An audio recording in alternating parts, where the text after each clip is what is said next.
아마 많은 성도들이 이미 고향으로 출발하셨을 테고 또 오늘 출발하시는 성도들도 내일 출발하시는 성도들도 있으실 것 같은데 오고 가는 여정에 안전하게 하시는 하나님의 보호하심이 있기를 주님의 이름으로 축원드립니다. 그리고 추석 명절을 맞아서 울산 땅으로 귀향하신 모든 성도님들 또 손자 손녀들에게 하나님의 풍성케 하시는 은혜와 형통케 하시는 은혜가 있기를 주님의 이름으로 간절히 축원드립니다. 오랜만에 가족들을 만날 때에 얼굴에 웃음꽃이 피고 풍성한 음식과 함께 그간에 경험한 하나님들을 서로 간증하는 귀하고 복된 시간이 되기를 바랍니다. 명절이 되면 여기저기 선물들을 많이 하시잖아요. 자녀들은 이제 부모님께 선물을 할 테고 또 이제 부모님들은 보통 장성한 자녀들에게 하기보다는 이제 손자 손녀들에게 선물을 하시죠. 그리고 평소에 많은 도움을 받은 직장인 상사, 동료, 지인들에게 이런저런 선물들을 하시죠. 또 이제 성도님들은 교회 목회자에게 선물을 하기도 합니다. 이번 명절에도 몇몇 성도님들이 우리 교회 목회자들에게 이런저런 선물들을 챙겨주셨는데 어려운 중에도 목회자들을 사랑으로 섬겨주셔서 진심으로 감사드립니다. 명절 선물을 할 때 보통 이제 자녀들은 부모님께 뭘 드리죠? 네, 우리 부모님들은 뭐니 해도 머니가 최고이기 때문에 봉투를 드리죠, 주로. 네. 저도 항상 이제 양가에는 이제 명절이 되면 봉투를 준비해서 드립니다. 그리고 직장 상사나 고마운 지인들에게는 참치 세트, 식용유 세트, 스팸 세트, 좀 나가면 한과, 홍삼 이런 것들을 선물하시잖아요. 저는 이제 가족들 외에 가족이 아닌 분 중에 꼭 챙기는 몇몇 분들이 있습니다. 저는 먼저 이제 우리 교회 부교육자들을 좀 챙겨요. 그래서 함께 동역하는 것이 고마워서 명절 때마다 이제 선물로 고마움을 표시합니다. 이번 명절에도 어제 표시를 했어요. 네. 참 훌륭한 담임 목사죠? 이렇게 또 엎드려 절을 받고 그리고 저의 사역 인생에서 어쩌면 가장 영향을 많이 끼친 분 중에 한 분이 이제 최명덕 목사님이신데 이제 조치원교회 은퇴하셨는데 그래서 목사님께도 항상 명절 때가 되면 작은 선물을 드립니다. 울산이 생선이 좋잖아요. 그래서 생선 세트를 이렇게 해서 선물로 보내드리고요. 제가 부교육자 때 재정적으로 좀 잘 도와주셨던 장로님이 한 분 계세요. 그 장로님 가정도 약소하지만 명절 때마다 생선 선물 세트를 보내드립니다. 제가 이번에 이제 그런 선물들을 또 받기도 하고 또 이제 주기도 하면서 이런 묵상을 하게 되더라고요. 우리는 명절이 되면 여러 사람들과 선물을 주고받는데 정작 예수님께는 명절 선물을 안 드리는 것 같아요. 그죠? 예수님께 명절 선물 드리신 분 계세요? 여기 손 들어보세요 한번. 아무도 없잖아요. 제가 좀 한번 고민해 봤어요. 예수님께 명절 선물을 뭘 드리면 좋을까? 근데 성경을 아무리 뒤져봐도 답이 없는 것 같아요. 그러다가 한 찬양을 듣고 깨달았어요. 이 찬양인데요. 주님께 어떤 선물을 드리는 것이 좋은지 여러분이 한번 찾아보세요. 틀어주십시오. 주님께 감사드리라. 주께 찬양하라. 네, 여기까지. 주님께 어떤 선물을 드리면 좋을까요? 아니죠. 주님께 감사드리라. 뒤늦게 웃으시네요. 이해가 잘 안 되셔서. 감을 사드리라고요. 네. 명절인데 좀 마음이 강팍하시네요. 웃지도 않으시고. 네. 이것을 꼭 기억하셨으면 좋겠어요. 우리가 주님께 감은 못 사드려도 명절 연휴 때 우리 주님께 감사 드리실 수 있기를 주님의 이름으로 축원드립니다.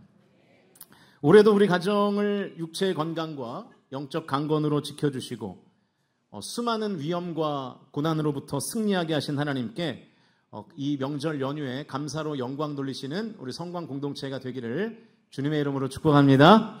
우리 그런 마음, 감사의 마음을 담아서 우리 하나님께 감사와 영광의 박수 한번 올려드리시면 좋겠습니다.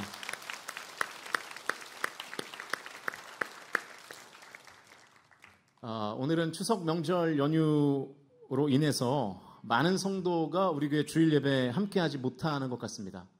제가 이제 우리 교회에서 4년이 넘었는데 부임한 지가 그럼 벌써 명절을 이제 6, 7번 정도 경험한 것 같아요. 근데 오늘 역대급으로 적어요. 그 이유가 뭘까요? 연휴가 길기 때문에. 그죠? 많이들 가신 거예요. 근데 이제 고향을 많이 가신 것 같진 않고, 이제 뭐 해외 여행을 가셨거나, 뭐 국내 여행을 가셨거나, 여행을 많이 가신 것 같습니다. 그래서 오늘은 그동안 우리가 슬기로운 신앙생활 시리즈를 제가 강해를 했었는데, 오늘은 그렇지 않고 2025년도 추석 명절 메시지를 전하겠습니다. 설교 제목은 Come Back Home입니다. 명절이라 아마 마음이 좀 분주하실 테고 또 어린아이들이 함께 예배하고 있기 때문에 설교를 가급적이면 좀 짧게 해보겠습니다. 추석의 본질이 뭘까요? 추석의 본질은 돌아감이라고 볼 수 있겠죠. 농경 사회였을 때는 한 해 동안 땀 흘려 가꾼 곡식과 과일의 결실에 감사하면서 조상들에게 차례를 올렸죠. 그리고 그 차례를 올리면서 흩어졌던 가족과 친지들이 고향으로 돌아가서 한자리에 모여서 이 화목을 다지는 귀향의 시간이 명절입니다. 추석이죠. 추석의 귀향은 단순히 물리적인 공간으로서의 고향집으로 돌아가는 것뿐만 아니라 공동체의 뿌리를 확인하는 거예요. 나의 가족이 여기 있구나. 그렇죠? 나의 가문이 이렇구나. 이 공동체의 뿌리를 확인하고 이 서로의 사랑을 재확인하는 어떤 정서적인 귀향의 의미까지 그 안에 담겨 있다고 볼 수 있죠. 그런데 시대가 급격한 변화를 겪으면서 이 추석이 가지는 귀향의 의미가 점점 더 옅어집니다. 고향으로 잘 안 가요. 일시적이지만 명절에 고향으로 돌아가도 가족 공동체 한 사람으로서 정체성을 확인하지 못할 때가 많아지기 때문이겠죠. 오히려 이 귀향이 정체성의 혼란을 일으키기도 합니다. 그리고 가족 간의 사랑을 경험하는 것이 아니라 다툼을 경험하게 돼요. 귀향에서 다 모이니까 막 가족 간의 싸움이 일어나요. 그래서 명절에 여러분 싸우는 경우가 되게 많습니다. 이제 과장하는 게 아니라 최근 5년간의 통계에 따르면 이 추석과 설 연휴 기간에 가정폭력 112 신고 건수가 평소보다 50% 정도가 늘어난대요. 명절에 싸우는 거예요. 그동안은 이제 못 만나서 못 싸우다가 만나서 싸우는 거죠. 제발 우리 성관 공동체는 싸우지 말고 화평이 임하기를 축복합니다. 네. 이게 우리의 현실의 단면인 거예요. 또 이렇게 심각한 상황까지는 아니지만 이 젊은이들, 청년 자녀들과 이 젊은 부부들이 명절이 되면 명절 증후군이 생긴답니다. 명절에 이 단골 잔소리들이 있잖아요. 그죠? 공부 성적은 얼마나 좋니? 취업은 했니? 결혼해야지. 결혼했으면 이제 애는 언제 가질 거야? 이 말들을 또 들을까봐 명절 증후군이 생기는 거예요. 제가 좀 찾아보니까요. 최근에는요. 반려동물 명절 증후군이 있대요. 요즘은 반려동물이 그냥 이제 동물이 아니잖아요. 그래서 이 반려동물 명절 증후군 예방법도 있더라고요. 제가 찾아보니까 보여주시면 올 1월에 헬스조선에 나온 기사인데요. 반려동물의 명절 증후군을 예방하기 위해서 명절 음식 주지 말랍니다. 그리고 멀미를 조심하게 하래요. 개들이 멀미할 수 있으니까. 낯선 사람에 적응할 시간을 줘야 된다는 거예요. 그래서 아무한테나 덥석덥석 이 반려동물 맡기지 말라는 거죠. 사람은 물론이고 동물까지 이러니 귀향을 여러분 하고 싶겠습니까? 그러니까 고향에 있는 본가에 안 가고 싶은 거예요. 점점 이 컴백 홈을 안 하고 싶은 겁니다. 그래서 그냥 혼자 지내요. 요즘 젊은이들은 그냥 넷플릭스에 닭발 먹으면서 라면 먹으면서 그렇게 명절을 보내죠. 그래서 추석의 본가로 일시적으로 돌아가지 않고 여행을 가는 이유가 바로 여기에 있습니다. 그래서 추석 바캉스를 줄여가지고 요즘은 축캉스라 그런대요. 그러니까 부모님한테 안 가고 해외여행 가는 거예요. 또 이번 연휴가 굉장히 기니까 뭐 많이들 나가셨겠죠. 최소한 열흘 정도가 되는데 뉴스를 보니까요.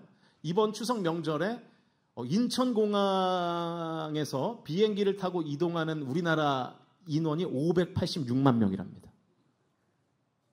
거의 인구의 한 9분의 1 정도 되는 건데 그 어마어마한 인원이 해외로 가는 거예요. 아마 지금 우리 교회 성도들 중에도 축항스를 하고 있는 지금 성도들이 아마 꽤 있을 거예요. 근데 더 큰 문제는 이러한 현상이 신앙의 영역에서도 일어난다는 게 문제예요. 우리가 영적인 본가, 아버지의 집으로 돌아가기를 꺼려한다는 것입니다. 영적 컴백홈을 하지 않는 거예요. 집 밖에서 방황하고 있어요. 그러니까 왜 이런 현상들이 나타나는가? 이 본가로 돌아가는 귀향의 의미가 있는 이 추석 명절 시즌에 영적 본가로 돌아가지 않는 이유를 좀 분석하고, 그럼에도 불구하고 영적 컴백홈을 해야 하는 이유를 오늘 본문을 통해서 짧게 좀 나누겠습니다. 아마도 오늘 본문은 여러분이 수도 없이 읽으셨을 테고 또 설교를 통해서도 수도 없이 들어보셨을 탕자의 비유로 알려진 성경입니다. 정확하게는 잃은 아들을 되찾은 아버지의 비유입니다. 성경의 표지어를 보면 그렇게 되어 있어요. 먼저 우리가 기억해야 될 것은 우리는 보통 탕자를 둘째 아들로만 생각하는데 그렇지 않다는 거예요. 보여주시면 둘째 아들은 집도 떠났고 아버지도 떠났어요. 뭐 집을 떠났으니까 아버지도 떠났겠죠. 근데 첫째 아들은 집에는 있었지만 아버지는 떠나 있는 상태였다는 거예요. 그러니까 아버지의 입장에서는요, 아들 둘을 다 잃은 것입니다. 둘째 아들만 잃은 게 아니라 첫째 아들도 잃은 거예요. 오히려 둘째 아들은 되찾았죠. 근데 첫째 아들은 되찾지 못했습니다. 첫째 아들에 대한 메시지는 내년 설 명절 때는 한번 살펴보기로 하고요. 오늘은 둘째 아들에 집중해 보겠습니다. 12절, 오늘은 성경을 읽을 텐데 오늘 어린아이들이 좀 함께 하기 때문에 오늘은 세 번역으로 말씀을 좀 읽어보겠습니다. 12절 말씀 중간 부분까지 세 번역으로 같이 읽겠습니다. 시작. 작은 아들이 아버지에게 말하기를, 아버지, 재산 가운데서 내게 돌아올 몫을 내게 주십시오 하였다. 이 고대 근동 문화에서 아들이 살아있는 아버지에게 유산을 요구하는 것은 폐륜적인 행위였어요. 굉장히 충격적인 지금 요구를 한 거예요. 그러니까 요즘도 그렇죠. 요즘은 좀 약간 또 쿨해져가지고 부모님 돌아가시기 전에 좀 재산이 많으면 미리미리 변호사들을 통해서 이렇게 재산을 분할을 해 놓으시던데, 물론 이제 우리는 받을 게 없죠. 그렇지만 그렇지 않아요?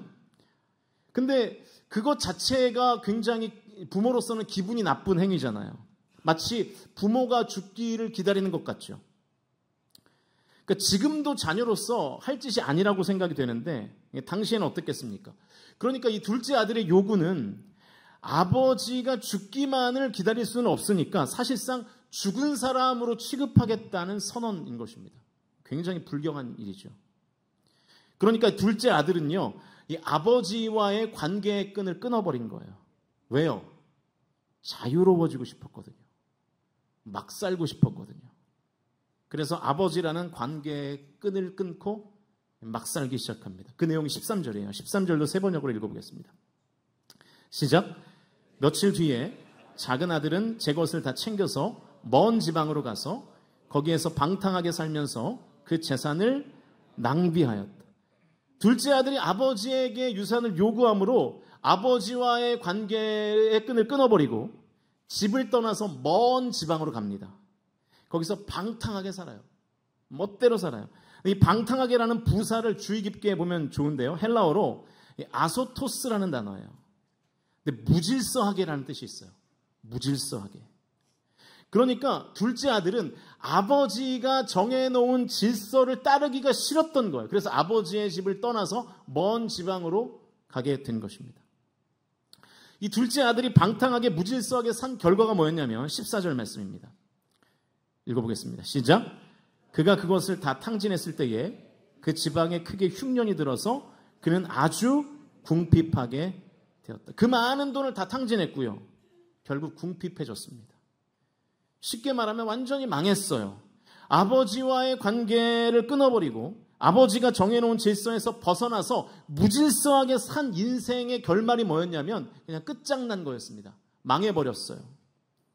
어느 정도로 끝장이 났냐면 사람이 먹는 밥이 아니라 돼지가 먹는 밥이 없어서 굶을 정도로, 그 정도로 인생이 망해버린 거예요. 돼지 밥이 없었어요. 여러분, 돼지바가 아니고 돼지밥입니다. 오해하시면 안 돼요. 완전히 망한 거예요. 유대인들에게 돼지는요, 부정한 동물입니다. 그래서 레위기 11장 7절과 8절의 말씀에 의하면 돼지는 부정한 짐승이니까 먹지도 말고 만지지도 말라 그래요. 그런데 그 부정한 짐승이 먹는 먹이도 먹을 것이 없어서 못 먹을 정도로 이 둘째 아들이 완전하게 망해버린 거예요. 둘째 아들이 완전히 실패한 이유가 뭡니까? 아버지와의 관계를 끊고 이 질서를 거부했기 때문이죠. 그리고 무질서하게 살았기 때문입니다. 축구 좋아하시는지 모르겠는데 이 조지 베스트라는 영국의 축구 선수가 있었어요.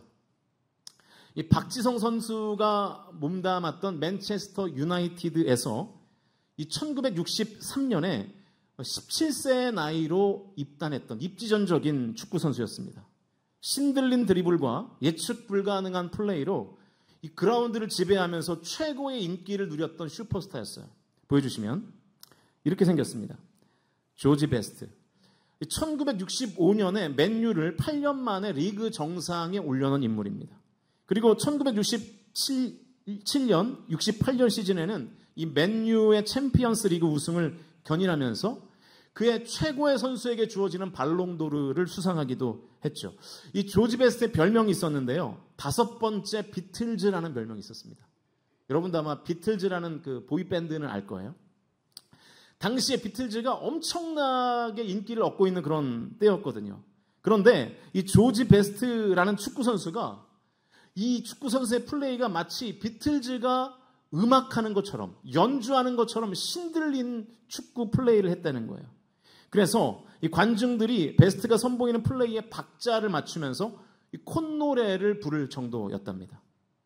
게다가 베스트가 입는 옷, 머리 스타일, 타고 다니는 차, 모든 것이 다 유행을 선도했어요. 지금이야 우리가 이렇게 보면 촌스럽지만 이 당시에는 굉장히 유행했던 패션과 스타일링이었다는 거죠. 그러면서 이 조지 베스트가 막대한 부를 쌓게 됩니다. 그런데 그에게는 아주 큰 문제가 있었는데 경기장 밖에서 그는 화려한 파티를 즐겼고요. 수많은 여성들과의 스캔들이 있었고 그리고 무엇보다 술에 빠져 살았습니다. 그 후에 별명이 5번째 비틀즈에서 그라운드의 풍운하로 바뀌기 시작해요. 언론은 그의 경기력보다 그의 밤 생활을 쫓기에 바빴습니다. 이 베스트는 팀 훈련의 불참하기 일쑤였고 팀 동료 그리고 팀의 감독과 불화가 끊이지 않았습니다. 그러니까 스스로 받은 그 재능과 복을 방탕하게 낭비하기 시작한 거예요. 그러니까 팀과의 끈을 거부해버린 거죠. 팀의 질서와 감독의 지시를 무시한 거예요. 오늘 본문의 둘째 아들과 똑같은 케이스인 거죠. 그래서 결국 그는 전성기의 나이라고 볼 수 있는 27살에 맨체스터 유나이티드에서 방출됩니다. 이후 10년 동안 17개 팀을 전전하면서 예전의 기량을 되찾지 못한 채 쓸쓸히 그라운드를 떠났어요. 그 후에 삶은 더욱 비참했죠. 알코올 중독에서 헤어나오지 못했고 음주운전으로 감옥에 가기도 했습니다.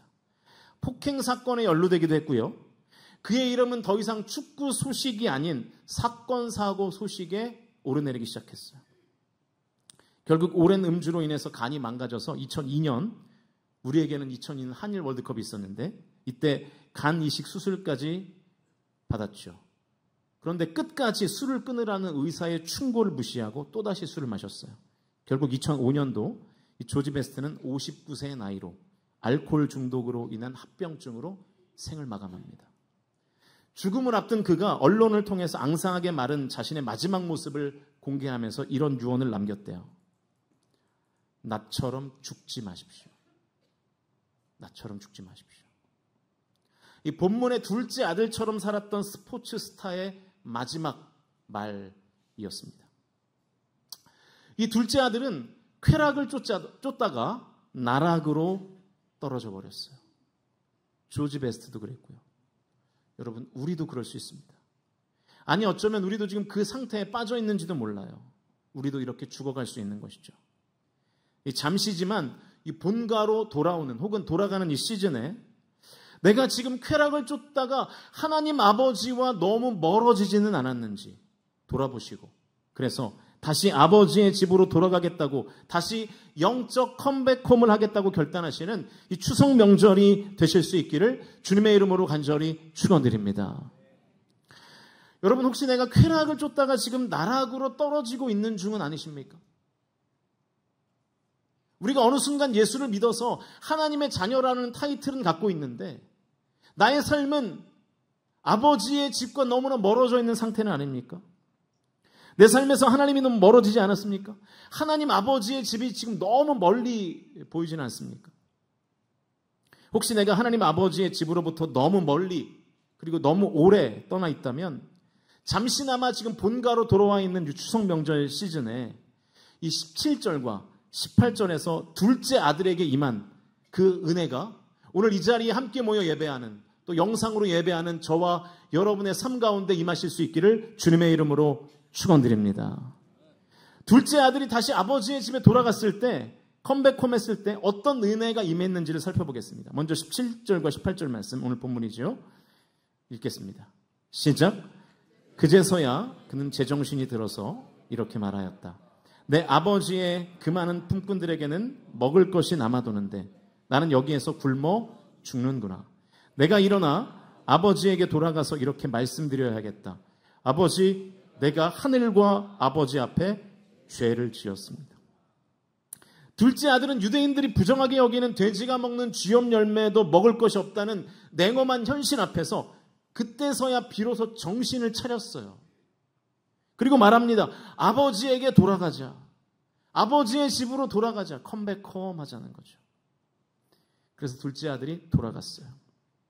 아버지에게 돌아갔어요. 그랬더니 아버지가 이런 반응을 보여요. 20절 중간 부분부터 같이 읽어보겠습니다. 시작. 그가 아직도 먼 거리에 있는데 그의 아버지가 그를 보고 측은히 여겨서 달려가 그의 목을 껴안고 입을 맞췄다.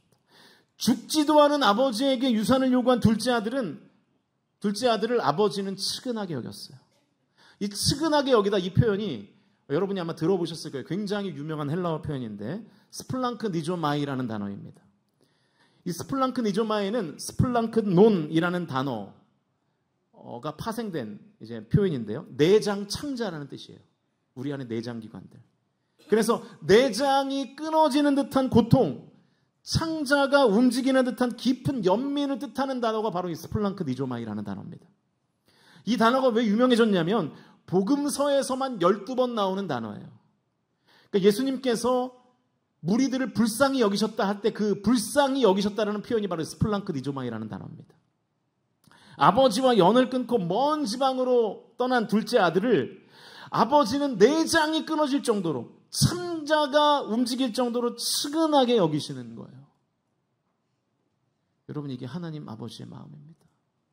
사랑하는 성도 여러분, 내가 아무리 큰 죄를 지었어도, 내가 하나님을 오래 떠나 있어도, 내가 하나님을 멀리 떠나 있어도, 내가 아버지의 집으로 돌아오기로 결단하고 내 발걸음을 옮기기만 하면 내장과 창자가 녹아내릴 정도로 측은히 여기시는 아버지를 다시 만나게 된다는 것을 저와 여러분이 오늘 이 시간에 확실히 믿으실 수 있기를 주님의 이름으로 축원드립니다. 거기서 끝나는 게 아니에요. 22절 말씀 읽어보겠습니다. 시작. 그러나 아버지는 종들에게 명령하였다. 어서 좋은 옷을 꺼내서 그에게 입히고 손에 반지를 끼우고 발에 신을 신겨라. 아버지의 집으로 돌아온 둘째 아들에게 아버지는 먼저 좋은 옷을 입힙니다. 유대인에게 있어서 옷은 신분을 나타내요. 그래서 노예로서의 옷이 있고요, 주인으로서의 옷이 있습니다. 다시 아들의 신분을 회복시켜주는 거예요. 그리고 손에 반지를 끼워줘요. 이것은 가문의 권한을 위임하는 거예요. 그러니까 인장반지 같은 거죠. 또 신발을 신겨줍니다. 당시의 노예는 신발을 신지 않았습니다. 진정한 자유인이라는 뜻이에요.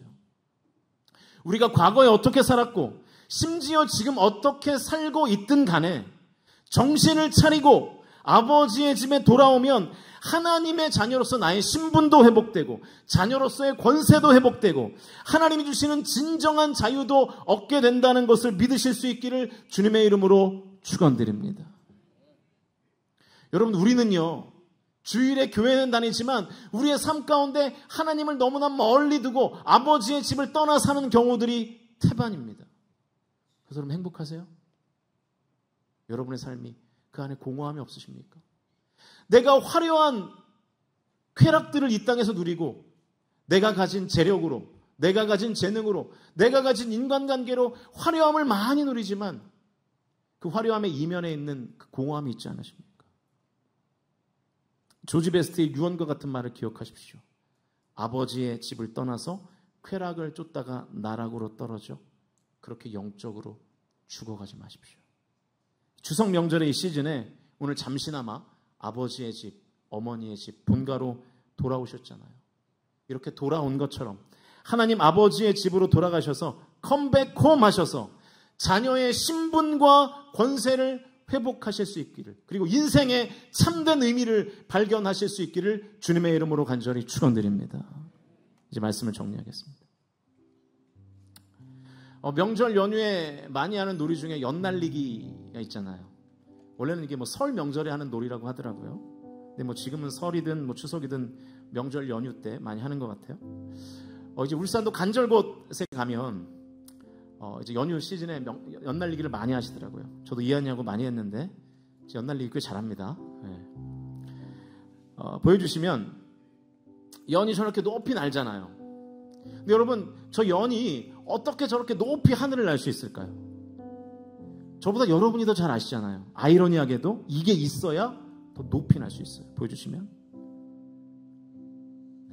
실타래죠. 연이 실타래에 묶여 있어야 더 높이 납니다. 심지어 하늘에 있는 연을 더 높이 올리려면 실타래를 땅 쪽으로 당겨야 돼요. 그래야 그 반동으로 연이 더 높이 납니다. 왜냐하면 이 줄을 잡아당기는 장력이 오히려 연이 바람에 뜨는 힘인 양력을 높여주기 때문입니다. 그래서 자꾸만 연을 당겨야 돼요. 그러면 그 반동에 의해서 연이 더 하늘로 높이 올라가죠. 그런데 만약에 이 연이 자유롭게 날고 싶다고 실타래와 연결된 줄을 스스로 끊어버리면 어떻게 될까요? 잠시 자유로워지는 것 같지만 오래 날지 못하고 추락합니다. 땅에 곤두박질 치죠. 연에게 실타래는 집이잖아요. 연이 집을 나가버리면 더 이상 날 수 없어지는 거예요. 우리도 마찬가지입니다. 우리는 하나님을 떠나면, 이 말씀을 떠나면 더 자유로워질 거라고 생각해요. 그러나 오히려 말씀을 떠나면 떠날수록 우리는 이 세상의 속박과 굴레에 매여 더 자유롭지 못한 삶을 사는 것입니다. 사랑하는 성도 여러분, 오늘 이것을 믿으실 수 있기를 주님의 이름으로 축원드립니다. 진정한 자유의 회복은 하나님 아버지의 집에 있다는 것을 믿으실 수 있기를 주님의 이름으로 간절히 축원드립니다. 돌아오십시오.